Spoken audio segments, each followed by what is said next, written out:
Keeping good inventory in this industry is essential, and with a little investment of time and effort, iTrack will make this process easy for you.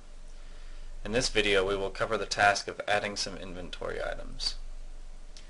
When looking at any page in iTrack, the New Inventory Item button is always available in the control bar for quick and easy access. Inventory in iTrack is categorized in two primary ways: by accessory and part category, and by a phone category. I will explain why this is later in this video. We will go through the process of adding an inventory item twice, once for adding an accessory or part, and once for adding a phone. The first process we will cover is adding a new part. Click the New Inventory Item to bring up the Add Inventory Items form. Select the make and the model of the item that you want to add to the system. These are the two primary ways to identify inventory in the iTrack system. If a make or model is not available, adding a new make is very simple. Just add the name. Adding a new model is a little more in depth. When you click the Quick Add button, it will bring up the Add New Model form. You can see which make this model will be categorized under in the top right corner. Enter the name of the model, for example, Galaxy S battery. Enter the item status. So this is where you could mark obsolete if you wanted to track items that are out-of-date versions, or it would only be used in special cases. Enter how much you normally purchase this item for, how much you normally sell it for, and these are just to set default prices for the system. Set the reorder point. So let's say you wanted to reorder more batteries when you get down to 5 left. Now iTrack can tell you when you need to reorder more batteries in the reorder list. Select the item type, which can either be a phone or an accessory or part. And this is the primary way that iTrack organizes inventory. The reason is because each phone comes with an IMEI number from the manufacturer that iTrack will use as the serial number. And for each accessory or part, iTrack generates the serial number when you add it to the system. If it is an accessory or part, you can also subcategorize the item under the accessory part type field. So this is a battery.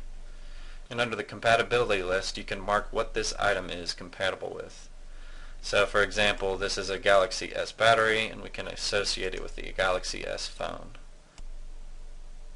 Once you have the make and model you want, select the condition of the item. Then select the quantity that you'll be adding to the system. Select the carrier, only if the item is a phone, and select NA if that doesn't apply.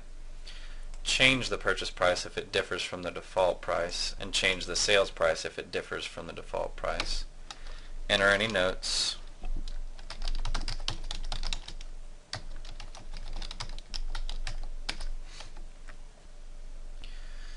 As you'll notice, the serial number field is disabled. This is where the process differs between adding phones versus adding a part or accessory.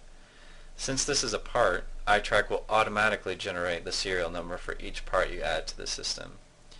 If this were a phone you are adding, you would enter the IMEI number associated with the phone for each phone you would add. And we'll briefly cover this process when adding a phone to the inventory. Once you add the item, it will bring up a barcode labels ready to print and stick on each item if desired. We recommend printing labels for all retail items so you can quickly scan the item to add it to a ticket. So that covers adding a part to the inventory. Now I'll briefly review the process for adding a phone. Click the New Inventory Item button to bring up the Add Inventory Items form. Select the make and the model of the phone you are going to be adding. Select the condition of the phone. Enter how many of these phones you'll be adding. Select the carrier, so let's say these phones are locked to AT&T. Enter the purchase price, once again if it was different than the default price, and the sale price, once again if it was different than the default price for this item. Now since this item is a phone, we have to look at each phone to find the serial number and scan or enter that to the serial number field for each phone. So enter the number for the first phone, press enter to add that to the list. Enter the number for the second phone, add that to the list. Now see, if you enter a number for the phone that you already have in the system, iTrack will prevent your error. So go back and correct that. Once you have all the serial numbers added, click Add. Once again, it'll print a barcode label for each item that you can stick on the phones for easy scanning. That sums up the process of adding inventory in iTrack, and we hope this serves you well.